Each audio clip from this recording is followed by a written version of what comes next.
बिस्मिल्लाहिर्रहमानिर्रहीम। अस्सलाम वालेकुम 10th क्लास स्टूडेंट्स, कैसे हैं आप सब। मैथ साइंस ग्रुप का हमने स्टार्ट किया हुआ है और 2.6 एक्सरसाइज हमने लास्ट वीडियो में स्टार्ट की थी और उसका क्वेश्चन नंबर 1 जो है वो हमने कंप्लीट किया था।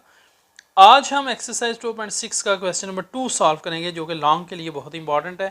स्टार्ट करते हैं स्टूडेंट्स। वैल्यू ऑफ एच हमने फाइंड करनी है और इक्वेशन हमारे पास 2x³ माइनस 3hx² प्लस 9 और 3 जो है वो हमारा रूट है। इस 3 की मदद से हमने सिंथेटिक डिवीजन करनी है 3 के साथ। तो तरीका वही है जो पहले क्वेश्चन में आपको बताया था। आपने इक्वेशन को लिखना है और कोएफिशिएंट जो हैं वो लिखने हैं। जैसे x³ का कोएफिशिएंट है 2 तो आपने यहाँ 2 लिखना है। x² का क्वेश्चन माइनस 3h है वो लिख लेना है। अब x² के बाद अगर हम डिसेंडिंग आर्डर में जाएँ तो x² के बाद जो वैल्यू आती है वो x है।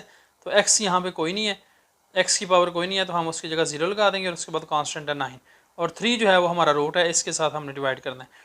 तरीका वही है, फर्स्ट वैल्यू एज सच नीचे आएगी 2 को 3 से मल्टीप्लाई करके 3h के नीचे लिखेंगे 6, यह आएगा 6 माइनस 3h।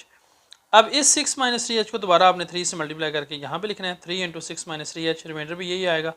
अब दोबारा इसी वैल्यू को 3 से मल्टीप्लाई करके 9 के नीचे लिखना है 3 time 9 6 minus 3h।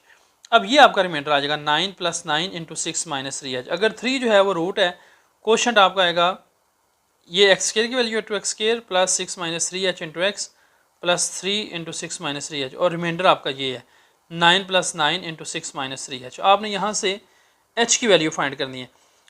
If 3 is the zero of given polynomial, अगर 3 जो है वो इस पोलिनोमियल का ज़ीरो है यानी इसका फैक्टर है, पूरा पूरा डिवाइड करता है, तो फिर रिमाइंडर 0 आना चाहिए।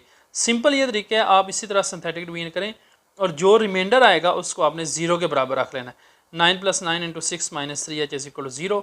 अब इनको मल्टीप्लाई करें, 9 प्लस 9 को 6 से मल्टीप्लाई करें 54 minus 27h is equal to 0।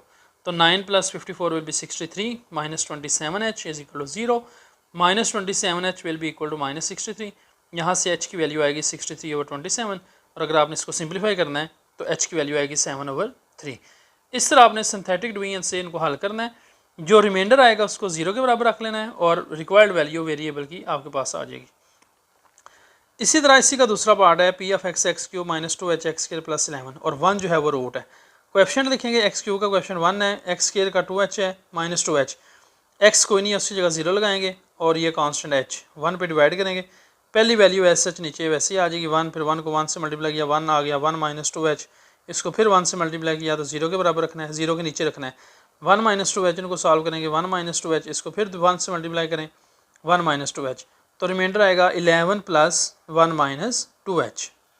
तो अगर 1 आपके पोलिनोमियल का फैक्टर है तो रिमाइंडर शुड बी 0, रिमाइंडर को आपने 0 रखना है। 11 plus 1 minus 2h is equal to 0, 11 plus 1 minus 2h 0, 11 और plus 12 minus 2h will be minus 12, h will be equal to 6। इसी तरह थर्ड पार्ट है p of x is equal to 2x³ plus 5hx minus 23 और minus 1 जो है वो root है यानी माइनस 1 से आपने डिवाइड करना है।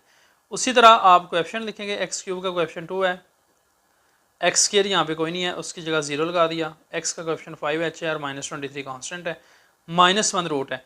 तो पहली वैल्यू एज सच ऐसे नीचे आ जाएगी 2 को माइनस 1 से मल्टीप्लाई करके minus 2, 0 minus 2 will be minus 2। अब इस माइनस 2 को दोबारा माइनस 1 से मल्टीप्लाई करके 5h के नीचे लिखना है, तो ये फिर आ जाएगा 5h प्लस 2। अब ये जो 5h प्लस 2 है इसको दोबारा माइनस 1 से मल्टीप्लाई करके यहाँ लिखना है, रिमाइंडर आएगा माइनस 23 माइनस 5h प्लस 2। अब माइनस 1 अगर 0 है, गिवन पोलिनोमियल का फैक्टर है, तो रिमाइंडर शुड बी 0। आपका जो रिमाइंडर आया उसको आपने 0 के बराबर रखना है, फिर इनको हल करना है।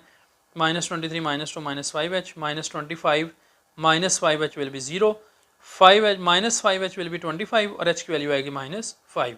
इस तरह आपने क्वेश्चन 2 को सॉल्व करना है। इंपॉर्टेंट है बहुत, इसकी आपने अच्छे तरीके से प्रैक्टिस करनी है। क्वेश्चन 2 हमारा इस वीडियो में कंप्लीट हो गया। नेक्स्ट हम इंशाल्लाह इसी एक्सरसाइज को प्रोसीड करेंगे। थैंक यू, अल्लाह हाफिज़।